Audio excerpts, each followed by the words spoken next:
নমস্কার। কৃষ্ণ কথামৃতের পক্ষ থেকে সকলকে আন্তরিক শুভেচ্ছা ও অভিনন্দন জানাই।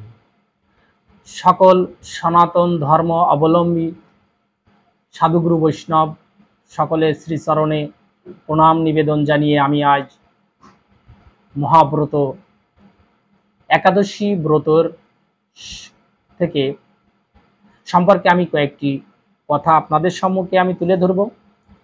আমরা যারা মহান ব্রত এই একাদশী ব্রতটা পালন করি এবং যারা করি না, এই সম্পর্কে আমি উপকারী দিক সম্পর্কে আমি এখানে তুলে ধরব। আমরা যারা একাদশী পালন করি তাদের চরণে আমার প্রণাম নিবেদন জানাই। আর যারা একাদশী ব্রতটা উদযাপন করেন না, আমি অনুরোধ করব আসুন আমরা এই ব্রতটা পালন করি। আমরা কেন এই ব্রতটা পালন করি? আমি যদি ধর্মীয় দৃষ্টিকোণ থেকে দেখি যে আমি এই একাদশীটা পালন করলে কি হয়,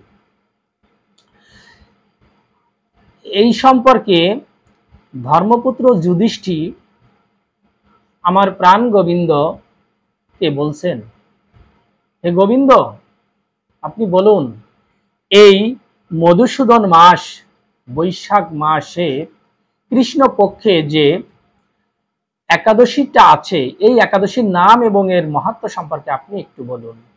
তখন আমার প্রাণ গোবিন্দ বলছে, এই বৈশাখ মাসের কৃষ্ণপক্ষীয় যে একাদশীটা নাম হচ্ছে বরুথিনী একাদশী। এই একাদশীটা পালন করবার ফলে আমাদের কি উপকার হয়?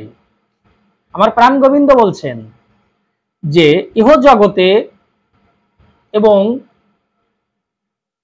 পরমার্থিক জগতে সুখ ও শান্তির একমাত্র পথ হচ্ছে এই একাদশী। আপনি যদি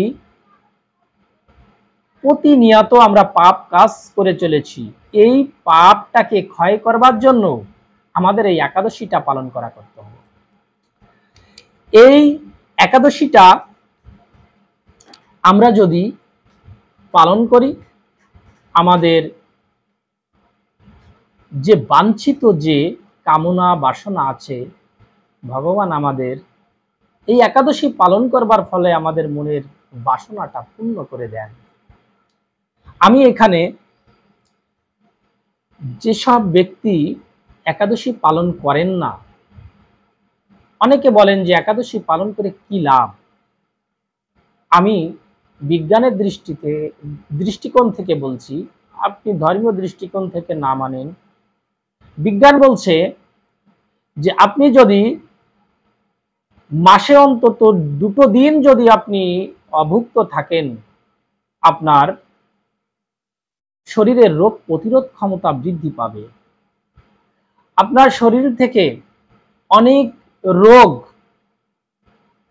কমে যাবে, আপনার হজম শক্তি বৃদ্ধি পাবে, আপনার গ্যাস, পেটের সমস্যা, আপনার এমনকি যাদের শরীরের বিভিন্ন রকমের ব্যথা আছে, এই একাদশী পালন করবার ফলে এগুলো থেকে আপনি মুক্ত হতে পারবেন। সনাতন ধর্ম হচ্ছে একটি বিজ্ঞান ভিত্তিক একটি ধর্ম, যেখানে অবাস্তব কাল্পনিক কোনো জিনিস নাই, প্রতিটাই হচ্ছে বিজ্ঞানের সাথে এর সম্পর্কযুক্ত। তাই আমরা জানি যে পৃথিবীতে অন্ন দান হচ্ছে সব থেকে শ্রেষ্ঠ দান, আর তার থেকে বড় দান হচ্ছে জ্ঞান দান। আপনি যদি এই বরুথিনী একাদশীটা পালন করেন, আপনি জ্ঞান দানের সমান ফল লাভ করতে পারবেন।